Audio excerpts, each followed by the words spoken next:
Hello, and thank you for your interest in our contribution to the workshop on representation learning for natural language processing. This year is joint work with Marijn and Dong, and we work on the topic of learning style representations. With our work, we aim towards content-independent style representations.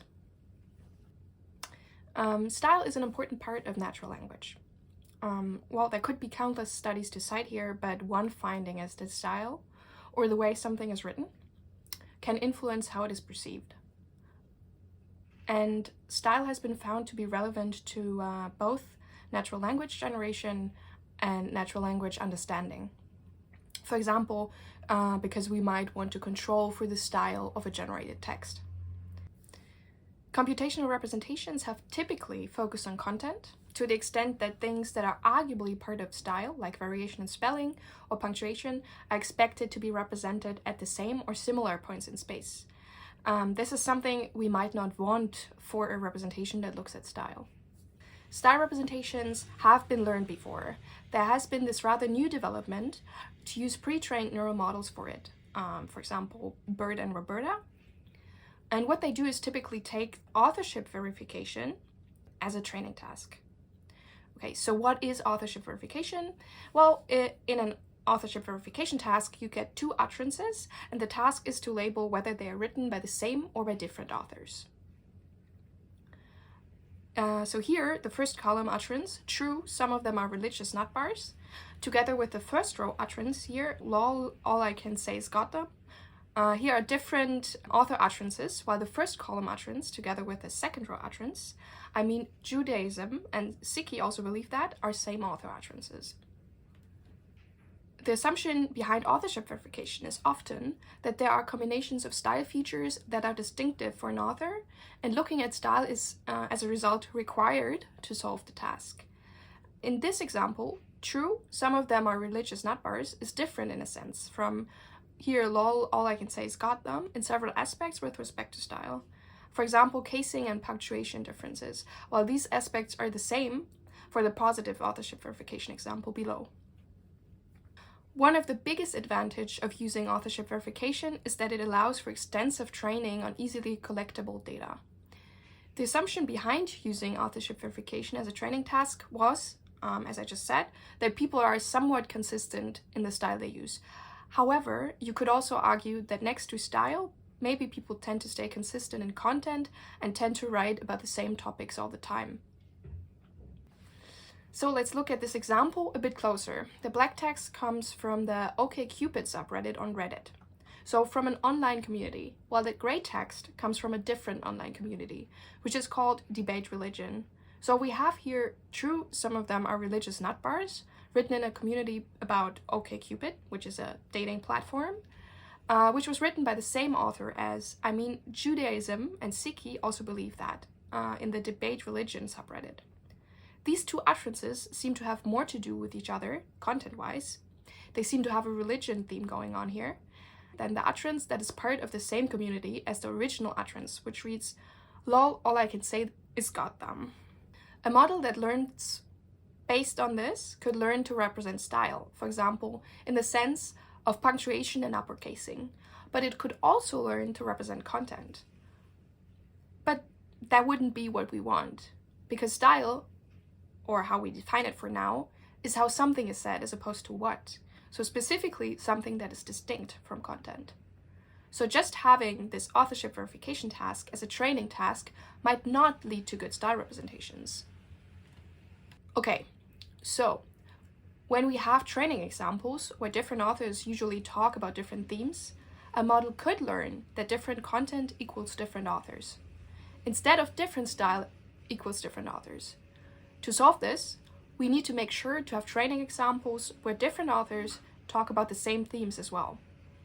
Okay, so what we do is we change this task by using different author utterances that come from the same conversation.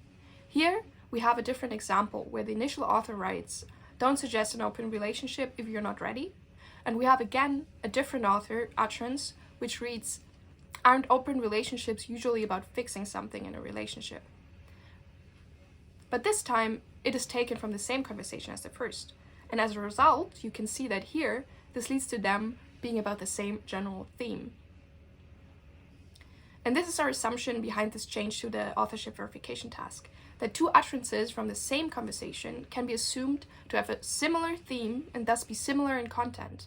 So we control for content by making this task harder and more difficult to use content cues to solve the task in the end. So here, a model that is representing meaning might not have an advantage here, as opposed to the previous example with religion. One of our initial goals was to work towards general purpose style representations. Now, this is and sounds very nebulous, but what we want in the end is to perform well on a few tasks. One is authorship verification, so basically the training task, and another is content independence. And we also look at whether known style dimensions are represented and whether those are preferred over content information. So, first, authorship verification is easy to test, since this is what we trained on. The not fine-tuned Roberta base model performs close to random on this. Next, we fine-tuned several Roberta models on the authorship verification task with utterances taken from the online platform Reddit and test different levels of content control. We test just randomly sampling the different author utterances. We test taking them from the same community, which has been done in previous work to address some correlation with domain. And we test our new approach with taking them from the same conversation. And we get comparable performance on the authorship verification task to previous work. Then we want to look at in how far known style dimensions are represented and independent from topic. And the content independence part of this we do with the so-called style or content task, which is based on previous work, which is called style task, hence the name. And what it's made up of is basically tasks like this in known style dimensions, like formal, informal style. The task given one sentence is to find the one out of the two that is written in the same style. And what now makes us really test whether this represents style or content is that one of the two has the same content, so really is a paraphrase. Here, are you a fan of them or something? Or are you one of their fans? Have very high semantic similarity. While the other sentence, oh yeah, and that young doctor got a bad haircut, is completely distinct in content, but is similar in style. We also test whether style dimensions in general are represented to make sure that a model that performs well does not just punish same content cues. When we look at performance on this for the same fine-tuned Roberta models as before, we see that conversation content control leads to the highest content independence. Still, this accuracy on this task is pretty low, but keep in mind that the task is hard because the wrong choice is actually a paraphrase. So lexical overlap might be high for the wrong choice in the query. In summary, style representations usually do not control for content. We control for content with conversation information, and this results in more content-independent representations of style.